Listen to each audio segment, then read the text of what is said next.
శనగపప్పును తీసుకుని దానిలో తగినన్ని నీళ్లు పోసి అరగంట సేపు నానబెట్టుకోవాలి. ఇలా నానబెట్టుకోవటం వల్ల పప్పు తొందరగా ఉడుకుతుంది.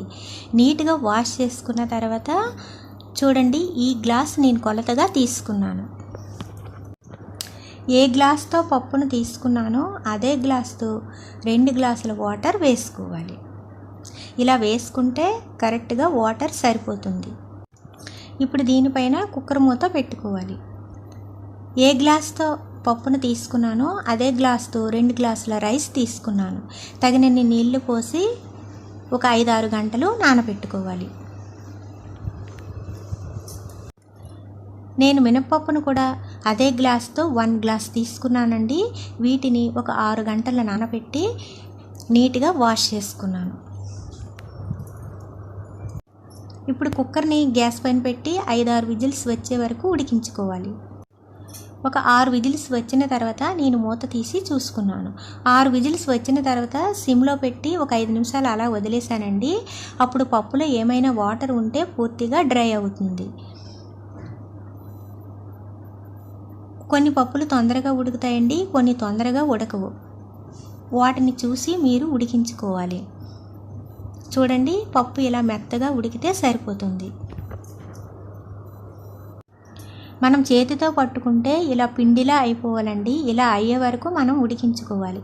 ఒకవేళ వాటర్ ఏమైనా మీకు ఉంటే సిమ్లో పెట్టి పూర్తిగా డ్రై అయ్యే వరకు అలా గ్యాస్ పైన వదిలేయండి.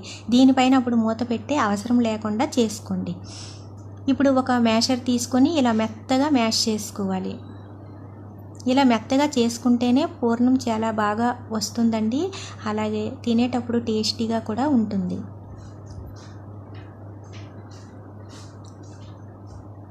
మీరు గరిటతో అయినా చేసుకోవచ్చు. చూడండి, ఇలా చేసుకుంటే సరిపోతుంది. ఇప్పుడు పప్పు బియ్యం తీసుకొని నీట్గా వాష్ చేసుకున్న తర్వాత వీటిని ఇలా మిక్సీలో వేసి మెత్తని పేస్ట్లా తయారు చేసుకోవాలి. నేను తయారు చేస్తున్నప్పుడు కొంచెం బరకగా ఉందండి, కాబట్టి కొంచెం వాటర్ వేసుకున్నాను. మీరు కూడా మిక్సీ ఏమైనా తిరగకపోతే మధ్య మధ్యలో కొంచెం వాటర్ వేసుకోవాలండి, ఎక్కువగా వేయకూడదు.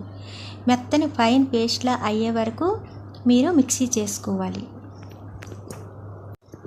ఇలా మెత్తని ఫైన్ పేస్ట్లా తయారు చేసుకోవాలి.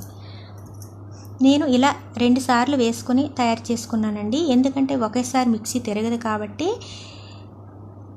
ఇలా మెత్తగా చేసుకున్న తర్వాత వీటిని ఒక బౌల్లోకి ట్రాన్స్ఫర్ చేసుకోవాలి. ఇప్పుడు దీనిలో టేస్ట్కి తగినట్లు 1 స్పూన్ సాల్ట్ వేసుకోవాలి. సాల్ట్ వేసుకున్న తర్వాత చేతితో ఇలా బాగా కలుపుకోవాలండి. ఇలా కలుపుకోవటం వల్ల సాల్ట్ బాగా కలుస్తుంది. చూడండి, కన్సిస్టెన్సీ ఈ విధంగా ఉండాలి. మనం చెయ్యి పెట్టి తీస్తే మనం వేలికి ఆ బ్యాటర్ ఇలా అంటుకొని ఉండాలి. ఇదే కరెక్ట్గా ఉన్నట్లు. తీపి ఎక్కువగా తినాలి అనుకుంటే బెల్లం తురుము అదే గ్లాస్తో తీసుకొని ఇలా ఫుల్గా వేసుకోండి. ఒకవేళ మీరు తక్కువగా తింటాము అనుకుంటే గ్లాస్ అంచుల వరకే వేసుకోండి. ఇలా వేసుకుంటేనే కరెక్ట్గా సరిపోతుంది. 1/2 గ్లాస్ వాటర్ వేసుకొని వీటిని గ్యాస్ పైన పెట్టి కరిగించుకోవాలి. ఇలా కొంచెం కరిగితే సరిపోతుందండి, ఎక్కువగా పాకం రావాల్సిన అవసరం లేదు. ఇప్పుడు గ్యాస్ పైన ఒక కళాయి పెట్టుకొని దీనిలో మనం కరిగించుకున్న బెల్లం ఫిల్టర్ చేసుకోవాలి. ఇలా నేను ఎందుకు చేసుకుంటున్నానంటే దీనిలో చెత్త అనేది చాలా వరకు ఉంటుందండి. మీరు ఎంత చెత్త వచ్చిందో ఒకసారి చూడండి. బెల్లం పాకం వచ్చే వరకు ఇలా కలుపుకుంటూ మంటని మీడియంలో పెట్టి ఇలా ఉడికించుకోవాలి. చూడండి, ఇలా పాకం వస్తే సరిపోతుంది. ఇలా పొంగుతూ ఒక జిగురుగా వస్తుందండి.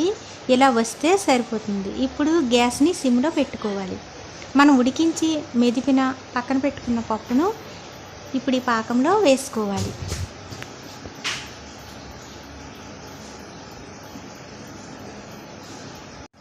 పాకమంతా పప్పుకి పట్టేటట్లు బాగా కలుపుకోవాలి.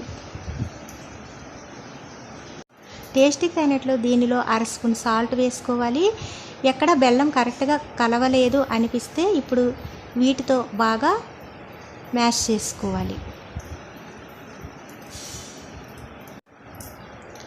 ఇలా మ్యాష్ చేసుకున్న తర్వాత దీనిలో 1 స్పూన్ ఇలాచీ పౌడర్ వేసుకోవాలి. నేను పంచదార వేసి పౌడర్ చేసుకున్నానండి, అందుకే కొంచెం తెల్లగా ఉంది.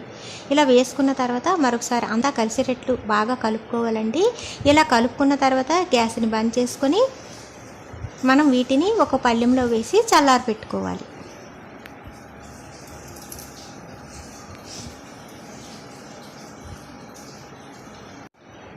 ఇలా చల్లారిన తర్వాత దీనిలో 1½ టేబుల్ స్పూన్ ఘీని వేసుకోవాలి. ఇలా ఘీ వేసుకోవడం వల్ల టేస్ట్ బాగుంటుంది.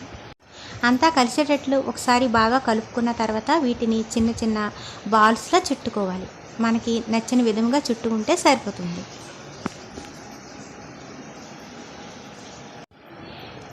గ్యాస్ ఆన్ చేసి గ్యాస్ పైన ఒక కళాయి పెట్టుకొని తగినంత ఆయిల్ వేసి ఆయిల్ బాగా హీట్ ఎక్కిన తర్వాత మనం బాల్స్లో చుట్టుకున్న వీటిని పిండిలో ముంచి ఒక్కొక్కటిగా ఇలా వేసుకోవాలి.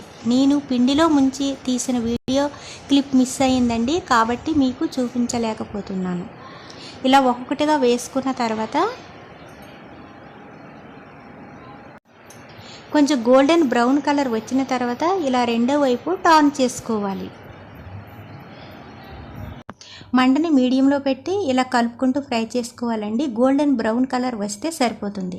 ఇప్పుడు వీటిని ఒక చట్టంతో తీసుకొని ఒక ప్లేట్లో వేసుకోవాలి. ఇలా అన్ని బూరెల్ని తయారు చేసుకోవాలి. అంతేనండి, చాలా సింపుల్. మరింత ఆలస్యం, మీరు కూడా వెంటనే ట్రై చేసి చూడండి. నా వీడియో నచ్చినట్లయితే లైక్ చేయండి, సబ్స్క్రైబ్ చేయండి.